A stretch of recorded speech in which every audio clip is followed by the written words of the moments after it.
Hello guys, রাস্তার পাশে আমরা কিছু শকুরের পাল দেখতে পাচ্ছি।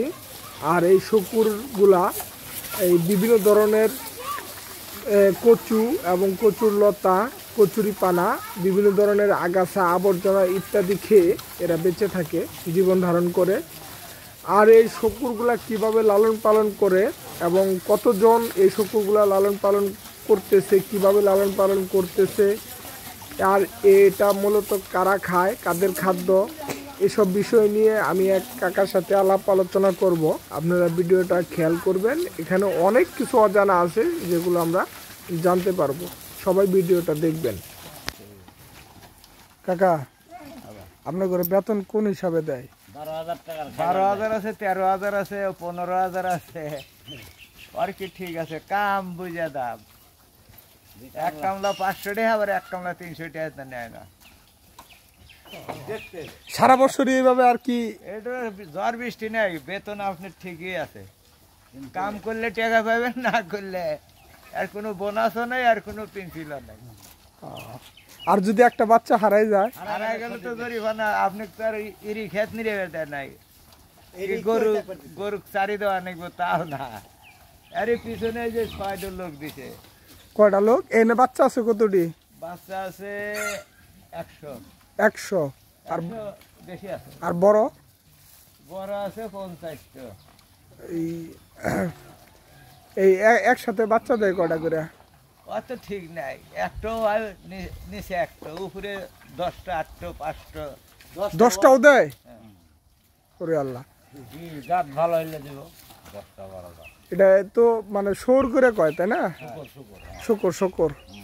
আর এগুলা খায় কেরা মূলত? আছে খ্রিস্টান মানদাইরা। খ্রিস্টান মানদাইরা খায়, উপজাতি খায়, সব জাতি খায়। এখন মনে করেন যে আপনি এখন কি জাতি তা তো এখন আপনি যদি খান।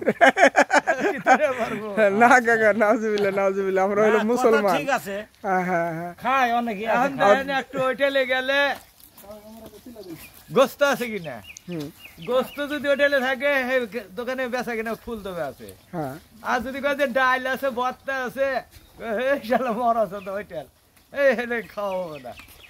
আমরা যখন সিরাজগঞ্জ বাইর গুলো আছি, জেলখানার বগলে, এ দাদা কি দেওয়া যমুনার মাছ, ওদের মাছ তো বাড়িতেও খাই, গোস্ত নাই। আমি কিসের গোস্ত? আমি কুত্তার গোস্তই নাকি শিয়ালের গোস্তই? এটা আসলে কাকা মূলত তার ইমানের উপরে নির্ভর করে। হোটেলের যে মালিক, সে, আমরা যারা এই যে মুসলমান, তাই না, আমরা তো আর অন্য কিছু, আমাদের হালাল ব্যতীত হারাম কোনো কিছু খাবো না। এখন যদি সেখানে আপনার গরুর মাংস ব্যতীত যদি অন্য কিছু দেয়, তাহলে সেটা তো আমরা আর দেখতেছি না, তাই না? এটা দায়বদ্ধতা এবং তাদেরই। শুনলেন, আপনাদের সহযাত্রীতে আমার 25টা বন্ধু আছিল, বুঝছেন? হ্যাঁ হ্যাঁ, আমি আবার মনে হয় 1.5 ফিট তার লোক, বুঝছেন? আমাকে কয় তুই কোন বললাম যে একবারে নদীপুর, একটা নীলফামারি, মনে হয় ঠাকুরগাঁও, পঞ্চগড়, এটা তো বাড়ির কাছে। যদি কয় যে মেঘনা, তিস্তা দেখছো জীবনে, দেহস নাই। আমি বলে গন্ড মূর্খ, আমরা তো হাইটে গেছি, বাঁধি নাই। মানে 4 কামলা 1 টাকা, 4 কামলা 1 টাকা।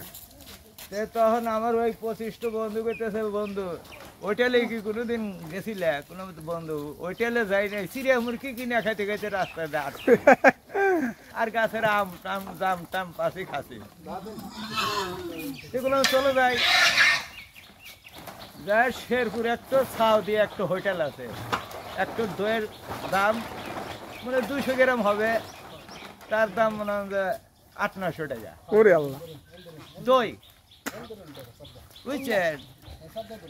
এখন খাইতে খাইতে ওরা করছে কি পড়ছে, আমি আবার হাত মুখ ধুয়ে বললাম যে খামুই যখন আর জিতের খাওয়া ভালো খাবো, তখন আমি 100-150 চালের ভাত খাই, বুঝছেন? 1 কেজি চাউলের ভাত? এরকম বাসের ব্যবসা করি, ভাত নাক আমার বেশি।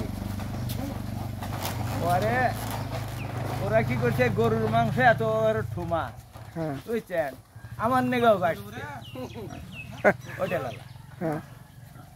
খাইবার বুঝে দেখি এত বড় গোস্ত ঠুমা, এক ঠুমার কার সকিপুরের হ্যাঁ এই চৌরার চৌরার আর সকিপুরে ভাগে না ইয়ের পরেশের হ্যাঁ ভাগে নাই সকিপুরের আছে হ্যাঁ পরে সালাদা করছে আগে নামে খায় করছে আপনি বলে এই ব্যবসা করুন। হ্যাঁ হ্যাঁ, ব্যবসা করলে এটা তো লস না এটা যারা করেছে তারা কুটিপতি শিল্পপতি এই ব্যবসার মালিক যারা আমি জানি সকিপুর তাই এবার 15টা বস আসছে আচ্ছা এই ব্যবসা করে কোটিপতি।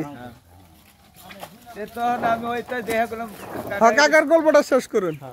কাকা তাহলে এটা কিসের গোস্ত কয় খান কয়টি দাম খান না আপনাদের আর ভিতর খাওয়া মানে হোটেল আলাও দিশা হয়ে গেছে পরে কইতেছে এটা গরুর গোস্ত একটা চ্যাংরা এসে গেছে গরুর গোস্ত খান আপনার বিল কম হবে নি কোনো কয় গিরব তখন বললাম ভাই আমি তো গরুর গোস্ত খাই না তুমি এই প্লেটটা নিয়ে যাও আর বেতন আমি মূল্য দেবো না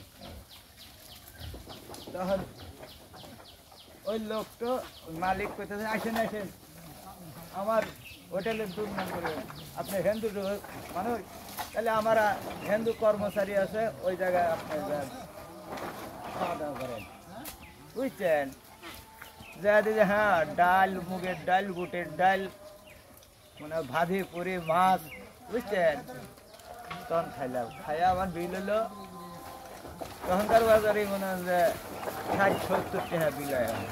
অনেক, তখনকার বাজার 60-70 টাকা বিল নেয়। হ্যাঁ তখন কোথায় দোস্ত তোমার খাওয়াই ব্যবসা আছে দাও তোমাকে তো আর পাইলাম না তুমি খুব তো চালু মানুষ চলো হলো এই গ্যাস ঘুরে ঘুরে খাই যদি একটু কলমের লেখাপড়া যদি একটু আমার জানা থাকতো তোমাকে এই 24 জনকে আমি বেছে থিয়ে চলে যাইতাম এমন রাস্তা নিয়ে যা ছেড়ে দিলাম নি তোমরা হারা দিলে তো বাজ্যে আসবে না না, তাহলে এই জায়গা কি দেখছো চাপায়া চাপায়া আমের বাগানে যদি ছেড়ে দিই 700 বিঘা জোর 1000 সেখানে আম বাগিয়ে থিয়ে আছে আম লেচু একটা কিনে আনছি এখন কি তাহলে মোটামুটি এটি খাওয়া শেষ হলে আবার কি জায়গায় নিয়ে যাবেন? তাতে আপনারা কাকা 2-1টা খান না? আমরা তো খাই হ্যাঁ, খাই আপনারাও খান জবা করে? হ্যাঁ এ বাবা যেটা খাই সেটা না করে লাভ নাই মাংস কেমন? মাংস বেটার মাংস একবার খাইলে আর ছাড়ব না হ্যাঁ, একবার খাইলে আর সে ছাড়ব না তাই হ্যাঁ এটা তো ভালো মাংস তাতে কইছে বাবা আমার বাংলাদেশের মানুষ যত চালাক তত বোকা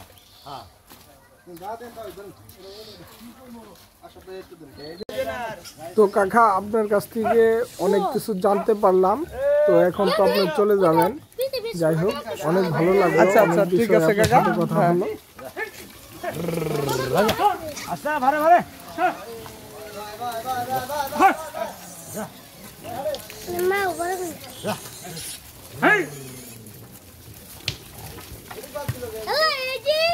এগুলা খাওয়া দিব না